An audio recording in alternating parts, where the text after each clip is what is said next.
Prague, early 1920. A man with a paintbrush clenched in his teeth mumbles one word through the bristles. That word is now in over 30 languages. It names every machine humanity has ever built, and its oldest root means slave. Here is the scene.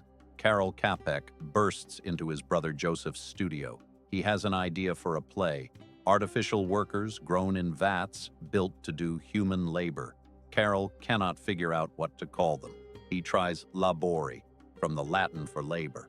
Too stiff, he thinks. Too bookish. So he asks his brother. Joseph is painting. Brush in mouth, doesn't look up. Mumbles one word through the bristles. Robots. Karel walks out with it. I spent a week assuming robot was invented like most sci-fi words. Some writer sat down, made it up, done. It isn't. The word is older than 1920. It's been hiding in English since 1839, and the deepest root underneath it connects robot to a word you won't see coming. Orphan. The Czech play that colonized 30 languages. The play is R.U.R. Rossum's Universal Robots. Karel wrote it. Published November 1920 by Aventinum in Prague. Amateur premiere, January 2, 1921, Hradec Králové. Official world premiere, January 25, 1921, National Theatre, Prague. New York picked it up fast. Theatre Guild, October 9, 1922. By 1923, it had been translated into more than 30 languages. In every single translation, the word robot stayed untranslated. French kept it, German kept it, English kept it. A Czech noun colonized the planet in 36 months. Nothing else in science fiction has ever moved that fast.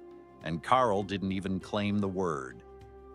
December 24, 1933, Christmas Eve.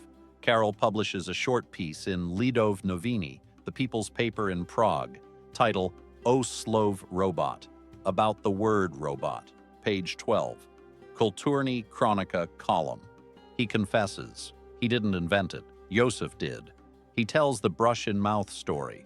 Karel suggests labori. Josef mutters robots without taking the brush out. Karel's final line, thus the word robot was born. Let this acknowledge its true creator.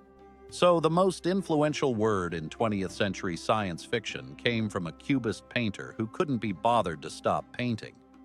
But here's the part Karel doesn't mention. Joseph didn't invent it either. He just remembered it. This is where I had to stop and recheck every source. The Oxford English Dictionary's first attestation of robot in English isn't 1920. It's 1839. 81 years before Čapek. Victorian English. Robot referred to a Central European system of serfdom, a feudal arrangement where a tenant paid rent by working his landlord's fields. Forced labor in exchange for a patch of ground. The OED spells it out, a system by which a tenant's rent was paid in forced labor or service. So when Josef Čapek muttered the word through his paintbrush, he was reaching for a term his own Czech grandparents had lived under. The word wasn't invented. It was resurrected. The Habsburg robot system. This is the real origin. Under Empress Maria Theresa's 1775 robot patent, Czech peasants owed their lords robota, labor, which was regulated and restricted. Emperor Joseph II tried to abolish it in 1789.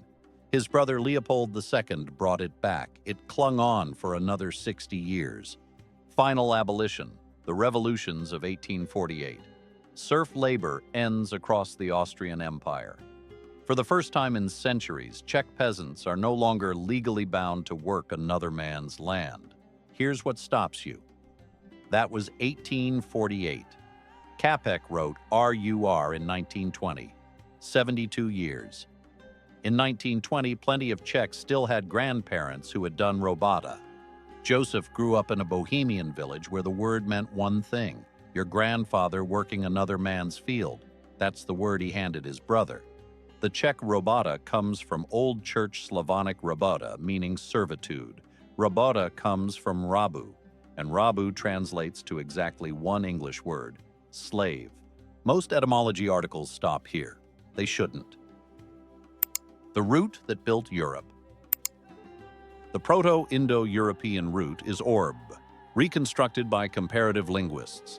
The method Calvert-Watkins formalized in the American Heritage Dictionary of Indo-European Roots.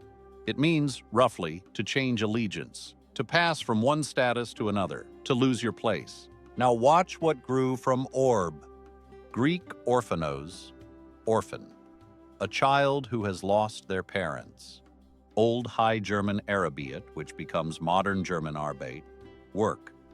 Latin orbis, bereft. Old English earfoth, hardship. Old Slavic orbu, which became rabu, which became rabota, which became robot. Stop. Hold that for a second. The word for a child who lost their parents. The German word for work. And our word for a machine that serves us. All three come from the exact same root. A root that means someone stripped of their previous status. An orphan lost their family, a worker lost their freedom, a robot never had either. Every machine was already an orphan. Joseph didn't know any of this. He was painting. But thousands of years of linguistic pressure were stacked behind that one muttered word. When we call a machine a robot, we are saying, without knowing it, this thing has no lineage, no family, no status. It was made to serve because it has nothing else to be. We built our word for artificial workers on the same foundation as our word for a parentless child. We didn't invent a new category for machines. We handed them the inheritance of the orphan. In RUR, the robots revolt. They kill nearly every human on Earth. And then they realize, too late, that they don't know how to make more robots. The secret died with the last scientist. The rebellion wins and ends the species that was doing the rebelling. Carroll had just watched the First World War. He told the London Saturday Review in 1923, "The product of the human brain has escaped the control of human hands." The word robot entered English already carrying its own nightmare. We named our servants with a word whose play ends in their revolt. Nobody warned us, except the playwright did, twice, in the play itself and in every interview he gave after it. Karel Čapek, December 25, 1938, pneumonia, 48 years old. He was number 2 on the Gestapo's Czech Most Wanted list. He died weeks before the Germans marched into Prague. Josef Čapek, arrested by the Gestapo on September 1, 1939, the same day Hitler invaded Poland. Dachau, Buchenwald, Sachsenhausen, Bergen-Belsen. He died of typhus in the first days of April 1945. British troops liberated Bergen-Belsen on April 15, 1945. Joseph missed liberation by roughly 2 weeks. His body was never recovered. The man who muttered robot through a paintbrush was reduced to forced labor himself. He died inside the exact system his Czech word named, robota, serf work. The word he handed the world in 1920 described the last 6 years of his life. 106 years old and still a warning. The word robot is 106 years old, muttered through a paintbrush, pulled from 1848 serfdom, built on old church Slavonic slavery, rooted in a Proto-Indo-European idea that something must be stripped of status before it can be made to serve. Every time we talk about artificial intelligence, machine labor, artificial workers, we are using a word invented by a painter who himself died as forced labor in a Nazi camp. A word whose deepest root means one who has lost their place, and whose original play ends with the servants killing everyone who ever used them.